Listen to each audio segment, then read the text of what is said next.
कई कहानियाँ चोरी से शुरू होती हैं और वहीं ख़त्म हो जाती हैं। लेकिन आज की ये कहानी एक ऐसी चोरी की है जिसने सिर्फ गहने नहीं छीने बल्कि दो देशों के रिश्ते, कई लोगों की जान और पूरे सिस्टम की सच्चाई को हिला कर रख दिया। पहली नज़र में आप जब सुनोगे तो आपको लगेगा ये मामला बस कीमती हीरे, शाही ज्वेलरी की चोरी का लगता है। लेकिन जैसे जैसे इस कहानी में हम वो परतें खोलेंगे, ये कहानी लालच, भ्रष्टाचार, करप्शन, डर, हत्या, गायब हुए लोग और बरसों तक चले पॉलिटिकल संकट में बदल जाती है। ब्लू डायमंड अफेयर दोस्तों इसलिए अलग है क्योंकि इसमें सिर्फ ये सवाल नहीं था कि हीरा किसने चुराया, ब्लू डायमंड किसने चुराया, बल्कि ये भी था कि उसे छिपाने, बचाने और सच को दबाने के लिए कितने लोग कितनी दूर तक गए। यही वजह है कि ये मामला आज भी दुनिया के सबसे रहस्यमय, सबसे स्ट्रेंज, मिस्टीरियस एलिमेंट में सबसे बदनाम इंटरनेशनल मामलों में गिना जाता है। दोस्तों आज हम फिर आपके साथ हैं एक नई कहानी लेके। आज की कहानी बहुत डिफरेंट है, बहुत ही डिफरेंट है। एक चोरी की कहानी जो बाद में बॉर्डर्स क्रॉस कर गई, इंटरनेशनल बॉर्डर्स क्रॉस कर गई। लेकिन कहानी का थीम आज भी वही है। सारे के सारे सवाल इस कहानी में दोस्तों आज भी इनके कोई जवाब नहीं है। वो सवाल आज भी सवाल बन के ही खड़े हुए हैं। समय बदल गया, बीत गया, शायद लोग मूव ऑन कर गए, लेकिन वो सवाल कभी नहीं सॉल्व हुए और वो हीरा, वो ब्लू डायमंड कभी नहीं मिला। इतिहास में भी बहुत ब्लू डायमंड्स के किस्से हैं दोस्तों, लेकिन शायद ब्लू डायमंड हमेशा कर्स्ड ही रहा और शायद इस कहानी में भी आपको यही देखने को मिलेगा। एंड तक हमारे साथ बने रहिएगा। आई एम श्योर ये कहानी आपको ज़रूर पसंद आएगी। बहुत डिफरेंट है ये कहानी दोस्तों। तो चलिए आपको लेकर चलते हैं 1989 में, 1989 में, और आपको लेकर चलते हैं सऊदी अरब में, रियाद में। ये कहानी वहाँ से शुरू होती है जहाँ पर वहाँ के किंग फहद, उनके बड़े बेटे थे प्रिंस फैजल बिन फहद। उनके महल में एक थाईलैंड का एक कर्मचारी माली, सफाई कर्मी के तौर पर काम करता था जिसका नाम था क्रियांक्राय तेकमोंग। तो ये क्रियांक्राय थाईलैंड का था। अब महल में बहुत समय से काम कर रहा था। अब आप काम करते हैं कहीं पे तो आपको धीमे धीमे उस घर के बारे में और यहाँ पर महल के बारे में आपको सुरक्षा कमजोरियों का भी पता चलता जाता है। अब प्रिंस जो थे ये, इनकी बहुत ही कीमती ज्वेलरी जो रखने वाली 4 तिजोरियां थी, उनमें से 3 अक्सर खुली रहती थी या उन पे ढंग से कोई निगरानी नहीं होती थी, गार्ड्स नहीं होते थे, बहुत ज़्यादा सेफ्टी मेजर्स नहीं थे वहाँ पर। अभी जो क्रियांक राय था ये कोई पेशेवर चोर तो था नहीं, काम करता था वहाँ पर। लेकिन उसे एक चीज़ समझ में आ गई थी कि जिस देश में चोरी करने पर हाथ काट दिया जाता है, जिस डर से लोग चोरी नहीं करते, उसी वजह से उस देश में लोग कभी कभी मशीनों और तालों पर उतना ध्यान नहीं देते, क्योंकि उन्हें लगता है कि डर बहुत है, इस डर की वजह से ही चोरियां नहीं होती। अब उसने इसी मौके का फ़ायदा उठाया और 1989 में बहुत हफ्तों के बाद, बहुत हफ्तों के दौरान, बहुत बहुत लंबे समय के ड्यूरेशन में उसने महल से तकरीबन 91 किलो, हाँ जी 91 किलो ज्वेलरी और कीमती जेवरात निकाल लिए। इस पूरे सामान जो इसने चोरी किया था धीमे धीमे, इसमें सोना, मानिक, नीलम, पन्ना और सबसे खास 50 कैरेट का एक बहुत ही रेयर, दुर्लभ ब्लू डायमंड शामिल था जिसकी कीमत लगाना बहुत मुश्किल था। और पूरा जो सामान चोरी हुआ था उसकी लगभग कीमत कहते हैं उस समय 20 मिलियन अमेरिकन डॉलर आंकी गई थी।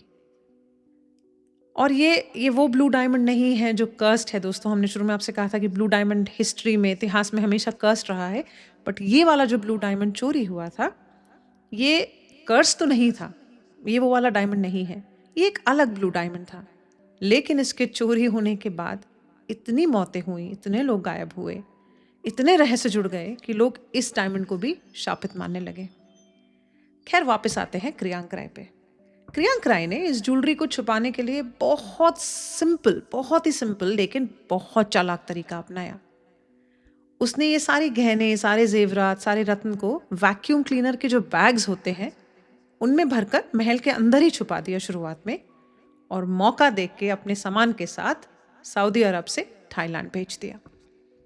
कहते हैं कि उसने शायद डीएचएल जो कंपनी है, कुरियर कंपनी है जो इंटरनेशनल पार्सल्स वगैरह भेजती है, शायद उनका इस्तेमाल किया था।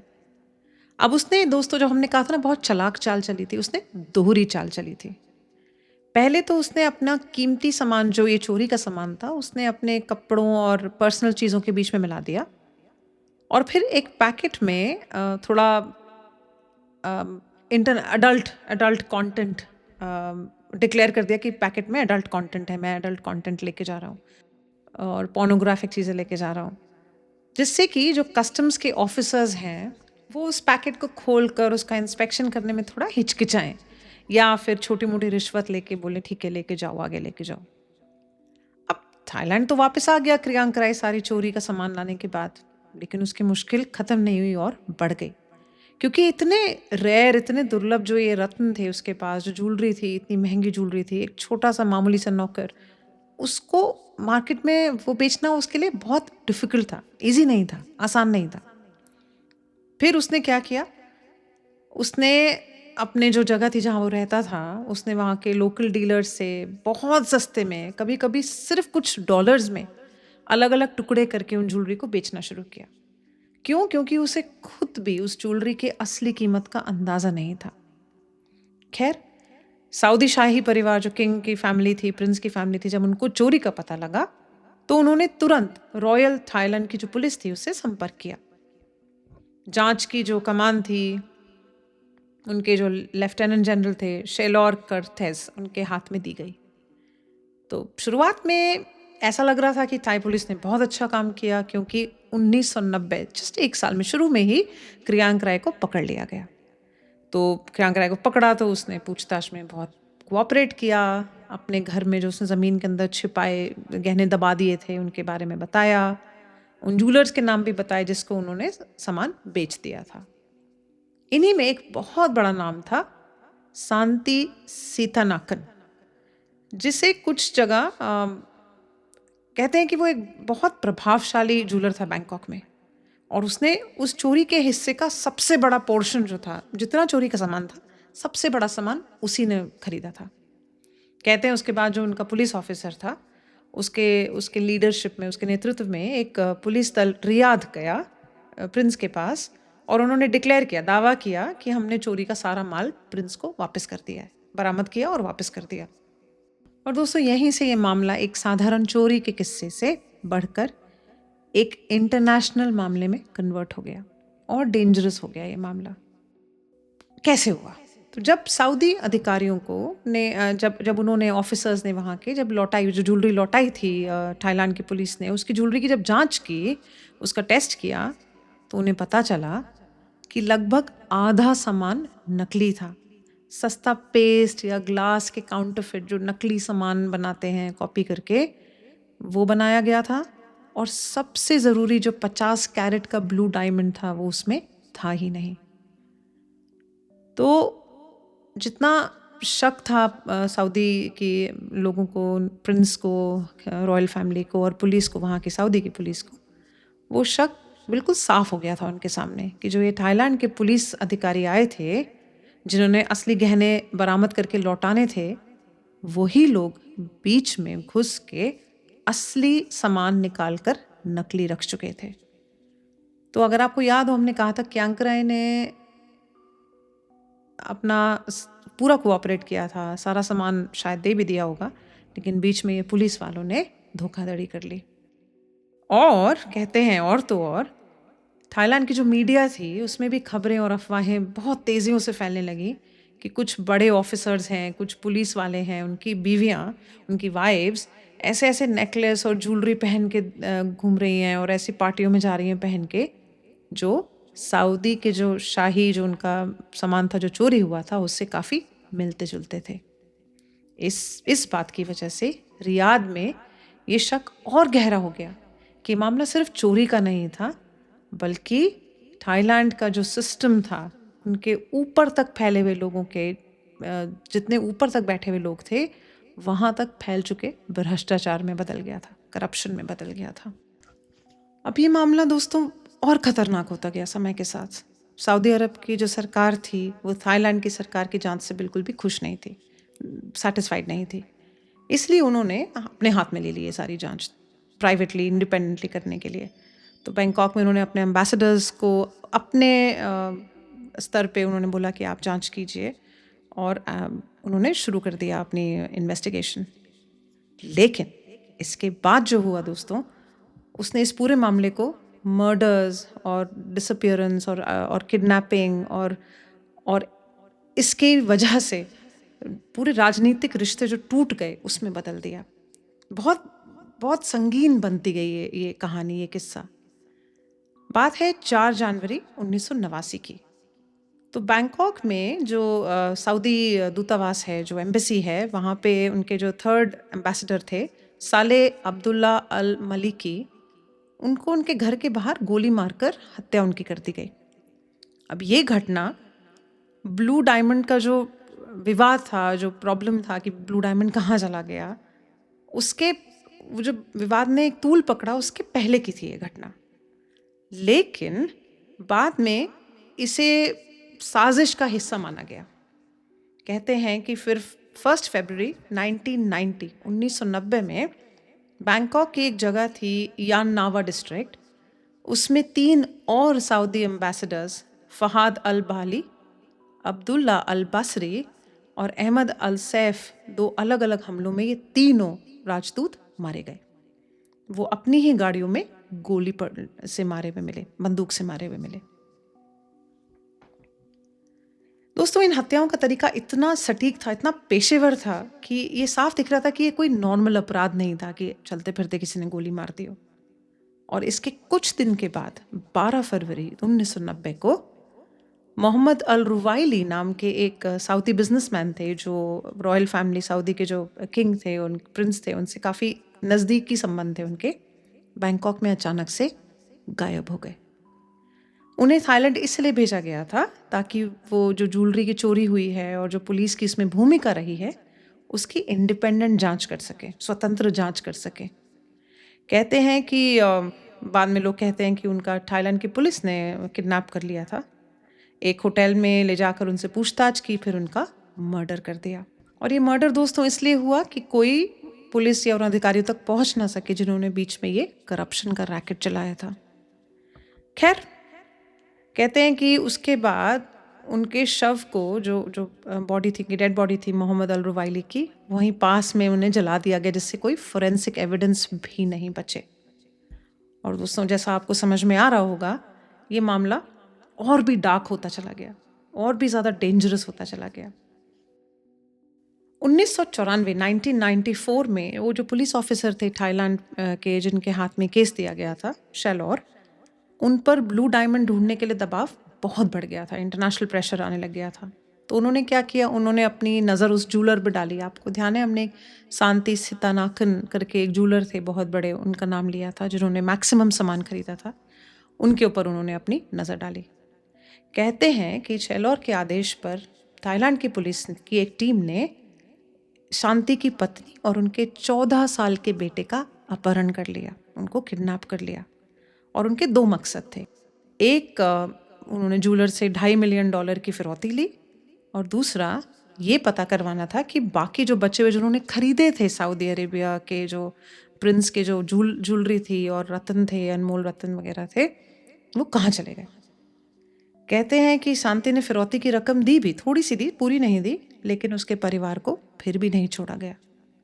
और अगस्त 1994 में शांति की पत्नी और उनके बेटे का शव बैंकॉक के बाहर एक सड़क पर उनकी टूटी हुई मर्सिडीज बेंज गाड़ी में पड़ा हुआ मिला।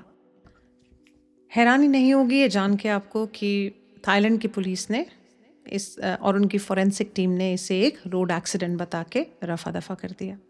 लेकिन सऊदी की सरकार तो साफ बोल रही थी ये एक्सीडेंट नहीं था, सोची समझी साजिश थी। कहते हैं कि बाद में एक इंडिपेंडेंट फोरेंसिक जांच हुई तो पता लगा कि दोनों माँ और बेटे को सर पर किसी भारी चीज़ से पीट पीट कर मार दिया गया था और फिर उनकी गाड़ी को एक्सीडेंट दिखाने के लिए क्रैश कर दिया गया था। अब दोस्तों ये एक बहुत बड़ा मोड़ था कहानी में, क्योंकि अब ये सिर्फ भ्रष्टाचार या चोरी की कहानी नहीं रही थी। यहाँ पे मर्डर्स होने लग गए थे, जिसमें पुलिस भी डायरेक्टली इन्वॉल्व थी। दोस्तों 1995 में जो थाई पुलिसकर्मी था, उनके ऊपर और उनके 6 जो टीम के लोग थे उनके ऊपर उस जूलर के परिवार के अपहरण और हत्या का मुकदमा चलाया गया। उनको दोषी भी ठहराया गया, उन्हें मौत की सज़ा सुनाई गई।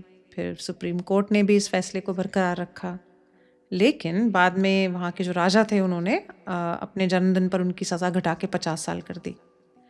अब ये फैसला सऊदी सरकार को बिल्कुल पसंद नहीं आया, लेकिन उनके हाथ में कुछ था नहीं।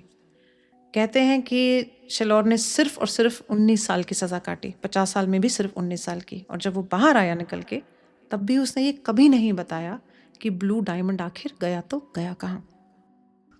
और जो सऊदी बिजनेसमैन की बात हुई थी जिन्हें अचानक से गायब हो गए थे, कहते हैं उनका भी मर्डर हो गया था। कुछ गवाह हैं, कहते हैं उन्होंने एक ड्रम में उनकी अंगूठी पड़ी हुई देखी थी, लेकिन कभी भी ये प्रूव नहीं कर पाई सऊदी सरकार, कोई भी प्रूव नहीं कर पाया। तो ये एक और सवाल था जिसका जवाब नहीं था, मोहम्मद अल रुवाइली कहाँ गए।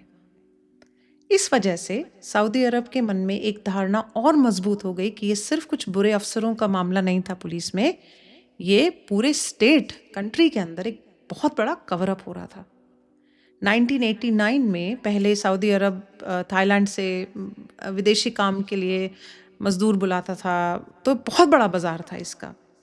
लेकिन अब इन वजहों से दोनों देशों में आपस में बहुत खटास पड़ गई थी उनके रिश्तों में, तो ये भी बंद हो गया, वीज़ा मिलना बंद हो गए, हज के लिए वीज़ा देना बंद कर दिया उन्होंने। तो बिज़नेस का भी बहुत इम्पैक्ट हुआ, और जो एम्बेसीज़ में इनके एम्बेसडर्स थे या उनको भी उनकी संख्या कम कर दी गई। और फिर क्या था, लोक कथाएं बनने लगी और इस ब्लू डायमंड को भी शापित माना जाने लगा, अभिशप्त माना जाने लगा। लोगों ने ये बात फैला दी कि जिसके पास ये हीरा होगा उसका अंत बहुत बुरा होगा। खैर हीरा फिर भी नहीं मिला। तो ये भी कहते हैं, लोगों का मानना है, कुछ जो एक्सपर्ट्स होते हैं उनका मानना है कि शायद ब्लू डायमंड को काट कर बहुत छोटे छोटे पत्थरों में बदल कर बेच दिया गया ब्लैक मार्केट में, जिससे उसे बेचना ईजी हो जाए। तो दोस्तों 2020 मिड 2020 तक सरकारों की नज़र में, दोनों कंट्रीज़ की सरकारों की नज़र में ये मामला ऑफिशियली अनसॉल्व्ड है आज भी। लेकिन जो लोग हैं, जो पीड़ित परिवार हैं, उनके लिए बहुत सारे सवाल आज भी खुले हुए हैं। क्रियांक राय जिसने चोरी की थी, अब वो कम से कम 70, 75 या 80 साल का होगा। कहते हैं कि शांत जीवन बिता रहा है वो अपना, और कहते हैं कि इस पूरे मामले में वो महसूस करता है कि उसके ऊपर अभिशाप लग चुका है इस पूरे मामले का। जो पुलिस वाला था शेलौर, जो थाईलैंड का पुलिस वाला था, उसने जेल से तो निकल गया, उसके बाद उसकी हेल्थ काफ़ी बेकार रही, ख़राब होती रही और काफ़ी गुमनामी में रहा वो, और 2023 के अंत में उसकी डेथ हो गई। तो अपने साथ दोस्तों, वो अपनी डेथ के साथ ब्लू डायमंड का रहस्य अपने साथ ले गया। तो आज भी वो डायमंड गायब ही है। वो 4 जो सऊदी के एम्बेसडर्स थे, उनकी हत्या, मोहम्मद अल रुवाइली के गायब होने का मामला आज भी ओपन है, और किसी को भी उनके लिए सज़ा आज तक नहीं मिली है। तो भले ही आज दोनों देशों में 2022 तक रिश्ते सुधर गए थे, नॉर्मल हो गए थे, लेकिन वो डायमंड, वो ब्लू डायमंड, फैंटम डायमंड जिसका नाम पड़ा, उसकी कहानी आज भी थाईलैंड और सऊदी अरब दोनों की जो एक लोकल यादें हैं, उसमें एक अनसुलझे रहस्य की तरह जिंदा है। और वही रहस्य, वही अनसुलझा रहस्य हम आज आपके साथ शेयर कर रहे थे। इसका सबसे कीमती हिस्सा अब भी कहीं छुपा हुआ है, और वो है वो ब्लू डायमंड। आज इतने साल बाद भी दोस्तों इस कहानी के कुछ सबसे अहम सवाल, सबसे इम्पोर्टेंट सवाल जो हैं, वो आज भी बिना जवाब के खड़े हैं। ब्लू डायमंड कहाँ गया? असली गहने किन किन हाथों से गुजरे? किन के पास था ज्वेलरी? जिन लोगों की जाने गई, उनका पूरा सच क्या था? ये सब अभी भी एक मिस्ट्री है दोस्तों, कोई जवाब नहीं है इनका। हाँ, रिश्ते सुधर गए दोनों कंट्रीज़ में, फिर से फ्लाइट्स आने जाने लगी, कामकाज फिर खुल गया, लेकिन कहते हैं ना दोस्तों, जो घाव होते हैं, जो इतिहास के साथ कुछ घाव रह जाते हैं आपकी ज़िंदगी में और रिश्तों में, वो कभी भी समझौतों के साथ भरते नहीं हैं। ब्लू डायमंड का जो अफेयर है, जिसको ब्लू डायमंड अफेयर बोलते हैं दोस्तों, ये इसलिए याद रखा जाता है क्योंकि ये हमें बताता है कि एक छोटी सी लगने वाली चोरी जब भ्रष्ट व्यवस्था के हाथ लगती है, जब भ्रष्ट सिस्टम, करप्ट सिस्टम के हाथ लग जाती है, तो वो सदियों सदियों तक एक इंटरनेशनल जख्म बन जाती है, एक चोट बन के रह जाती है। और शायद इसी वजह से दोस्तों ये मामला खत्म होकर भी पूरी तरह खत्म कभी नहीं हुआ, क्योंकि हीरा आज भी गायब है, सच आज भी अधूरा है। इसीलिए इस कहानी की परछाई आज भी बनी हुई है। मैं उम्मीद करती हूँ आपको ये कहानी पसंद आई होगी। आई एम श्योर आपको इच्छा ज़रूर हुई होगी कि एक बार आप इंटरनेट पे जाके इसके बारे में पढ़ें। ज़रूर पढ़िएगा और कुछ नई जानकारी हो तो हमारे साथ शेयर कीजिएगा। अगले हफ्ते तक के लिए, नई कहानी तक के लिए आज हम आपसे विदा लेते हैं। इस कहानी को लाइक ज़रूर कीजिएगा और अपने दोस्तों के साथ, अपने परिवार वालों के साथ शेयर कीजिएगा और मेरे चैनल को सब्सक्राइब ज़रूर करिएगा। अपना ख्याल रखिए और अगले हफ्ते आपसे मिलते हैं। Thank you for listening.